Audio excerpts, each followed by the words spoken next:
terrassa! Quin palau! Quins jardins! Era el mes de març i la primavera ja bategava per tot arreu. Vine, no em fa res que ens veguin.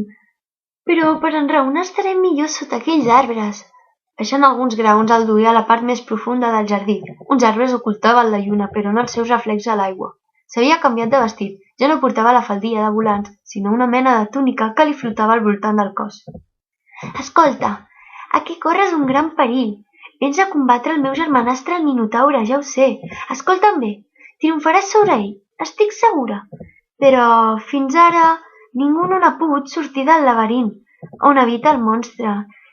I tu, tampoc, no podràs sortir-ne, a menys que la teva amant, que sóc jo, que estic a punt de ser-ho, t'ajudi. No pots fer-te ni idea de com n'és de complicat el laberint. Demà et presentaré Dèdal, que t'ho explicarà. El seu fill Ícar només se'n va poder sortir pels aires volant. La teva única salvació és no abandonar-me mai. O t'hi avens o em deixes. Si em deixes, pitjor per tu. I el teu pare, el rei, què em dirà de tot això? Ah, no res. Quan la meva mare va tenir l'aventura amb el brau, va dir: «El que està fet, fet queda».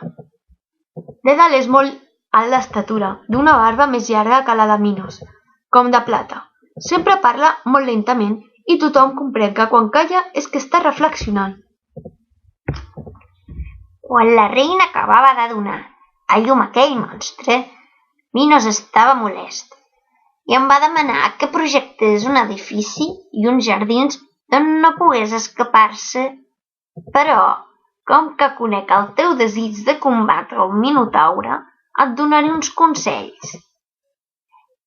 Tot sol no te'n sortiràs, però t'ha d'acompanyar Ariadna. He pensat que Ariadna estigui lligada amb tu per un fil, així podràs tornar cap a ella si t'extravies. Pren aquest cabdell. Dona'm el cabdell, ja el guardaré jo. Anem al laberint. La comitiva es dirigeix cap al laberint. Vine, ens lligarem i així no et perdràs. Teseu fa cara de veure-hi segones intencions. Es troben els companys de Teseu a l'entrada del laberint. A poc, que no s'emboliqui el fil. Fa com que troba el Minotaure mig adormit. El monstre aixeca el cap i es mira Teseu als ulls.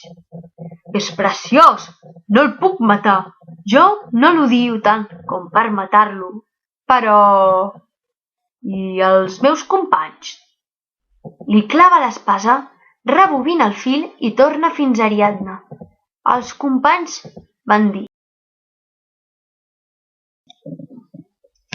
Va, marxem! No, aquí a Creta s'hi viu molt bé, Teseu. He dit que marxem. Fa el posat trist com si hagués estat derrotat.